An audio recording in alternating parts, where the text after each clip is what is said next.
Good morning Year 6 and welcome to Wednesday's English lesson. This week we are learning all about the lighthouse as we have got our inspiration from our class text, Letters from the Lighthouse. So in your reading lessons you have been reading Letters from the Lighthouse and we have taken that as an inspiration and we watched the lighthouse animation, the short film, on Monday in your Magpie lesson. If you can't quite remember or you'd like a reminder, then pause this video now and go and watch your lighthouse animation video as your stimulus on YouTube. If you just type in lighthouse animation, it will come up with the first search result. So we completed our Magpie lesson on Monday and we got lots of words and phrases that we can use this week to write our retell of the animation of the lighthouse. Remember, there's a little bit of a problem. The lighthouse light begins to break.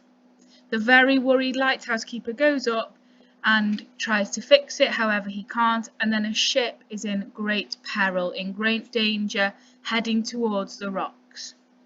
So today is our skill lesson. The skill I'm going to teach you today is you are going to learn how to use dashes to add extra information. This is part of our Key Stage 2 punctuation, and by the end of Year 6 you should be able to use dashes correctly.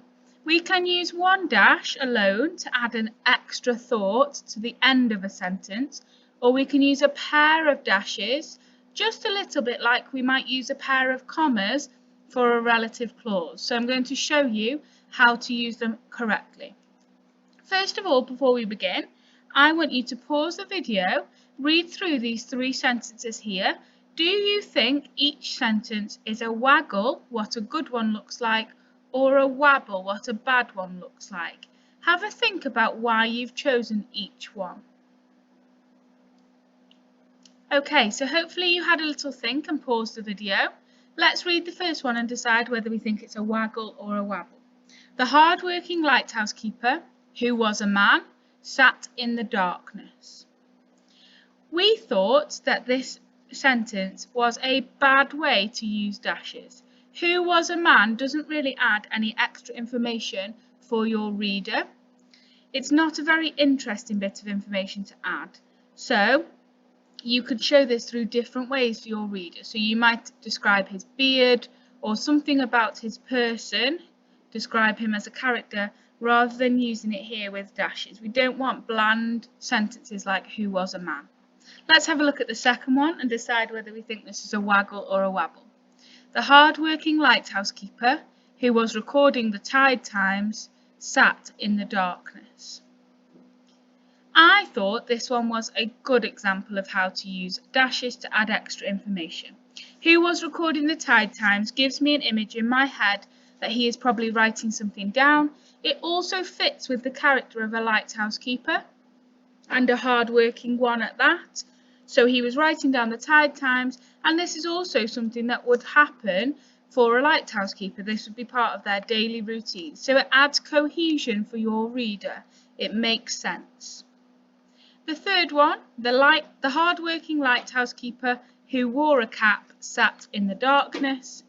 This one's okay, but I wouldn't say it was really effective as a Year 6 way to add information. Who wore a cap really has no bearing on the story unless that cap's going to be important in the future. So I think the best example here out of these three is the second one. Try and write your own sentence now using a pair of dashes to add a relative clause and describe what the lighthouse keeper might be doing. So your task today, your independent task, is now we have had a look at how to add information using dashes. You need to write your own sentences using dashes for parenthesis for different stages of the story. I have outlined some of the stages that we summarised yesterday to help you. So you need your own sentences for when the town is celebrating at the start and everything is okay. You need some dashes for parenthesis for a sentence when the light begins to break in the lighthouse.